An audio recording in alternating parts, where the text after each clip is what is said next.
In the House, or as it's known in its native tongue, Dans la Maison, is the latest film from French writer and director Francois Ozon. It's actually the first film of his that I've seen myself personally, and as first impressions go, this actually made a pretty great one. The film centres around the character of Claude Garcia, a 16-year-old schoolboy who manages to wriggle his way into a friendship with fellow classmate Rafa. He also manages to find his way into Rafa's house, an objective that he has strangely been planning to achieve for some time now. Once inside the house, Claude becomes increasingly obsessed with both its inhabitants and the house itself, getting to know both of them in intimate detail the longer he spends inside the house. He also starts chronicling his time and experience in the house with the family in a series of short stories which capture the imagination and attention of his English teacher Germaine. Germaine, who has always wanted to be a writer, but it has never quite manifested itself for him, takes an interest in Claude's writing. He sees a raw, unpolished, but potentially gifted writer, even though this boy is somewhat unsettled, as you can tell by the nature of his writing.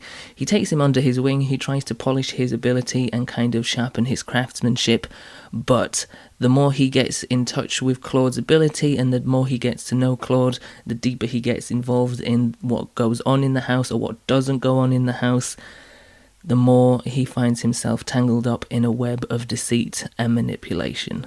There are many things which work incredibly well for In the House, but the one thing I think that really kind of ticks this over as a really, really great piece of filmmaking is the fact it's made up of several components, several layers, and different moving mechanisms.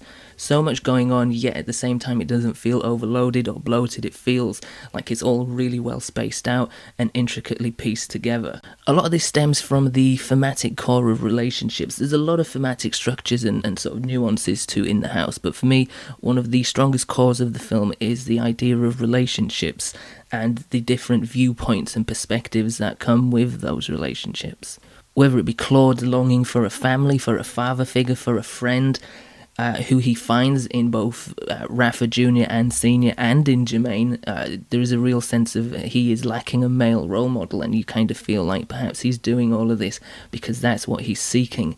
Yet at the same time there's also a feeling that he's also lacking a female role model, and that he is trying to find some kind of feminine inspiration, whether that be in the muse of Rafa's mother Esther, or perhaps in Germaine's wife. There's a real sense of longing to this character, and it's what makes it such an interesting focal point, but it's his relationships with everybody else in the film that sees all of these little tiny dynamics click into place at the same time. In fact, it could be argued that if this film has a core engine to it, it is the character of Claude Garcia, because it seems like everything kind of revolves around him, not just the characters in the film, but also your perception of what's going on screen. Because there is a real sort of Charlie Kaufman-like fluidity to the structure and the narrative of In the House.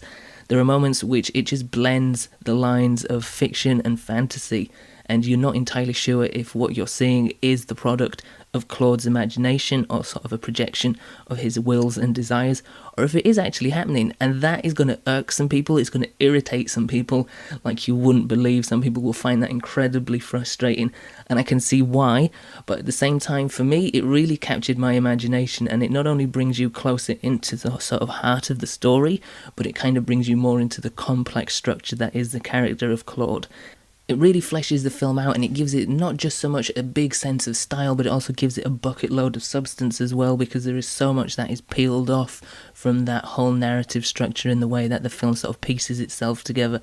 Yes, it's quirky, yes, it's weird, yes, it does have the power to frustrate you if you're not on board, but if you are on board, you're probably going to love this film. As a bona fide fan of cinema, it has all the things in it to tick the right boxes. Great performances, understated humour, a really interesting kind of central piece, lots of multifunctioning pieces surrounding it. It's well layered, it's got different meanings to it. You can take different interpretations from different characters and different bits of dialogue.